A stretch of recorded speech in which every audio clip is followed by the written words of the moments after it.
Our first question goes to Dr. Julius Muya. And I think, given the presentation, we've seen that major institutions are revising our growth downwards. So probably, given your expertise in this space, you can tell us what is your view on Kenya's macro-fiscal outlook and what are some of the policy actions that could restore confidence in the economy for sustained growth. I would say the projections are fairly credible in terms of where we are likely to see the economy going.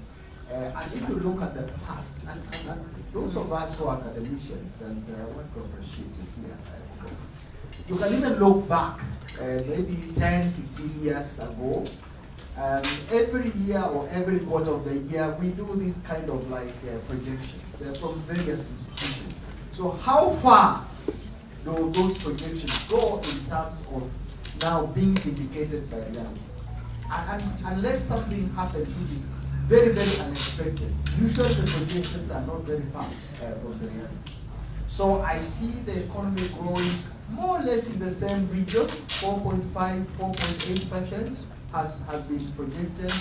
And I say so because one of the fortunate things that we have in Kenya is that we have very credible data from our Kenyan institutions. Now, you did ask me about some policy reforms that can restore confidence in the public on the economy and the government in terms of how we are doing. Of course, there are very many, but let me just pick a few. So one of them that I picked very quickly is the issue of our public works. And there are a lot of nomenclatures, a lot of words that you can use to address that issue. If we can very, very proactively focus on fiscal consolidation so that it is not just a pronunciation of a number, that sometimes then we look for reasons why we do not achieve it. If we can proactively deal with liability management in terms of the maturity profile of our debt, in terms of the cost of servicing our debt, in terms of risk of our debt, that can help a lot. And that can reduce the crowding out of the private sector, where money comes out of the banks and is given to government through treasury bills and bonds, so that government can then finance its budget. So that's a one recommendation that I would make in terms of policy action. Now the second one that I would recommend would be looking at the issue of just budgeting as well.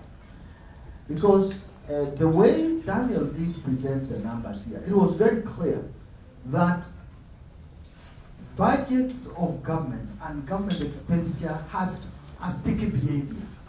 You know, you have numbers that are thrown in there and getting them out is very difficult. So I would say focusing on capital expenditure, focusing on revenue expenditure, and by the way, and I want to say this, the electronic government procurement system, EGP, is one very tried and tested method and tool that has been used globally to deal with controlling government expenditure for what we call common user items, both goods, services, and public works. It is something that is tried and tested and that can help reduce the government expenditure. We'll come to Ruth, again sticking to the issue of projections, but this time around turning to revenue projections. And in financial year 2024-2025, we saw the government revise revenue targets at least 3 times and still missed the revenue targets. And yet we have seen some revenue reforms come into place since the current government came into office. So could you tell us where the government is going wrong in its fiscal projections and in its tax policy reforms? And when responding to that, probably also give a few recommendations. Thank you very much, Veronica. Indeed, as Dr. Muya has mentioned, the credibility of the systems that we leverage on to inform public policy and policy decisions has been stable, yes, but there is room to improve further.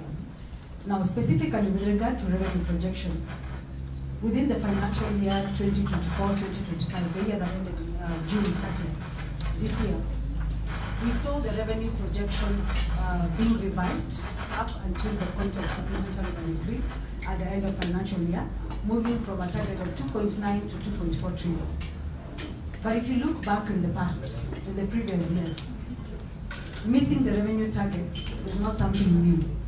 It's not something that we can credit or say this was a particular instance or an outlier within the financial year 2024-2025. Over the past almost 10 years, our budgeting system and our financial planning has always shown that we have missed our targets. And notably, the gap between the target and the actual has been growing. Revenue generation and revenue collection has been growing, yes, but the gap between the target and the actual has also been growing. So government needs to look back at the assumptions, at the projection, the fundamentals that inform the projections that are being made so that they're realistic. And thirdly, as a response to that also, is the issue of revenue leakages. Our projections may have some credibility, but the leakages in the system still exist. So we need to look at these revenue leakages so that as we're making exemptions, then we ensure that we're making revenue projections for what we want to collect, but also sealing the loopholes that lead to seepages or leakages of the revenue. I think over the past few years, we have seen citizens being more informed, both on the kind of budgeting the government is doing and as well as the tax reforms. And as Ruth mentioned, the 2024 protests around the finance bill was a good example of an informed citizenry. So the question is, how can the government better design its reforms to balance Kenya's fiscal needs, because we do have fiscal needs, including debt service, and while also being acceptable to the citizenry. Thank you. You brought me back to the issue of, say, the Gen Z protest, and I think it came at the right time. Why do I say so? It's because it put the government on the spot that something is not working. Can you listen to us as citizens? So what does that tell us? We have a citizenry that is well knowledgeable. You'll be surprised, most of the people who are active in terms of demanding more, in terms of the government policies, are people who are just coming from college, university. These are people who have gone through the free education system that was there. So you find they have the knowledge. Then two, we cannot run away from the fact that we live in a technological era where information is available at the palm of your hands, just by your phone. You can do a short analysis of what is happening. So once government understands that, then now we start coining and framing our policies towards that.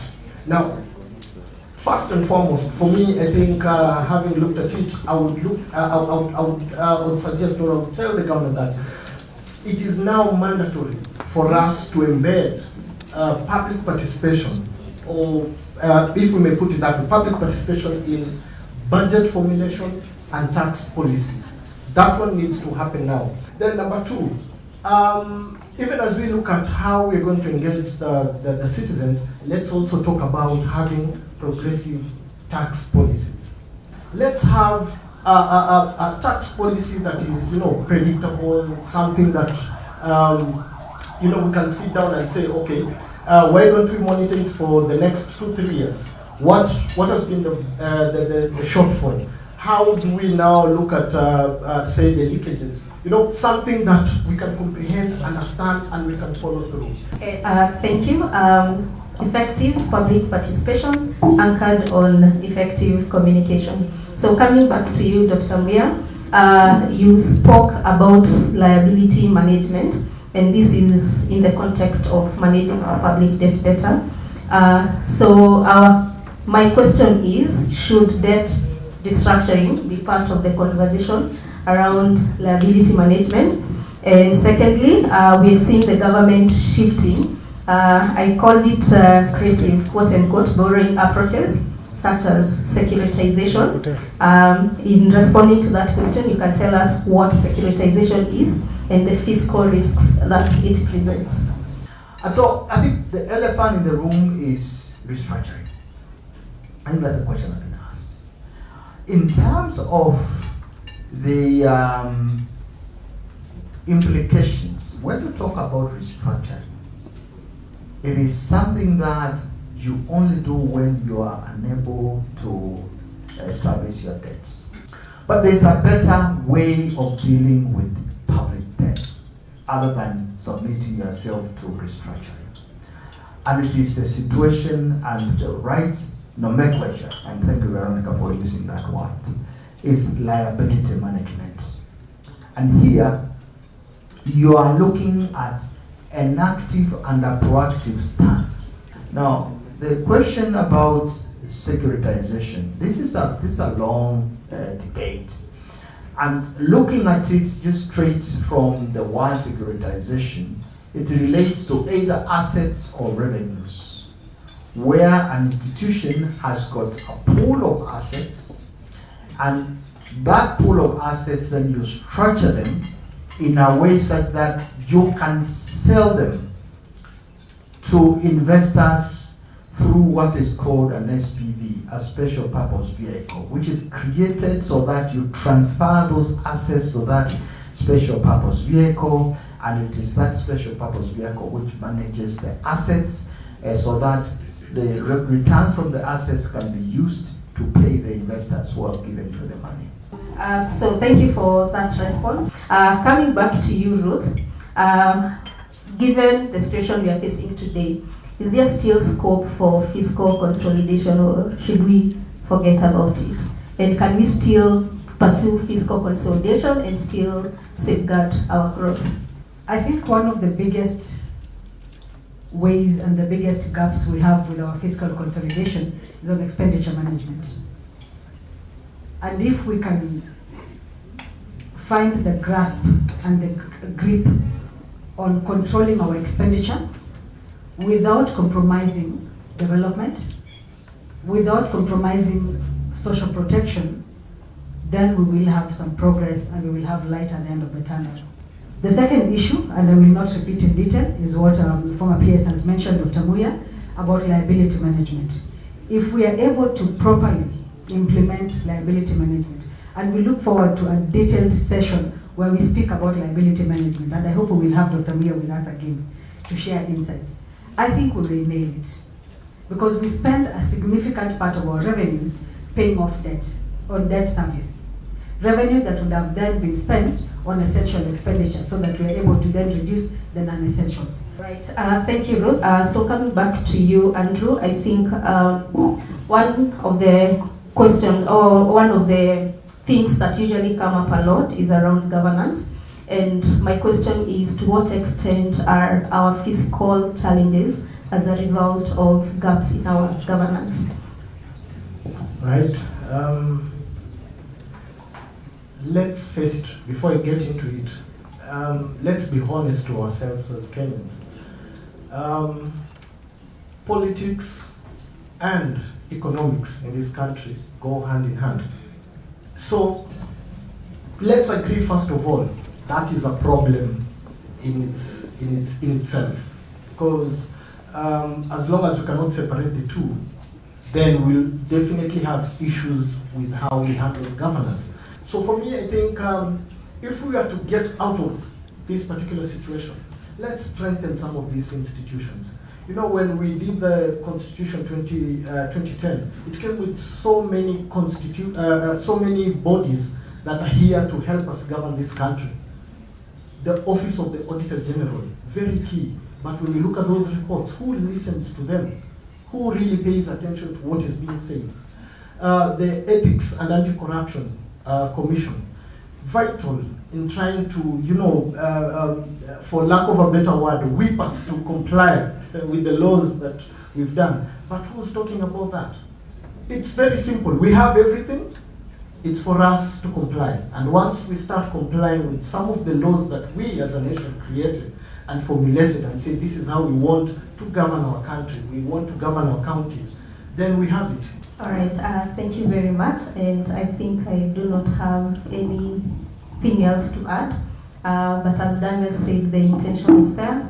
The gap remains in implementation. That has been our time. I had 45 minutes and I can't believe we're already over time by 7 minutes. Apologies for that. Let's appreciate my panelists. Thank you very much. I hand it back to Ruth.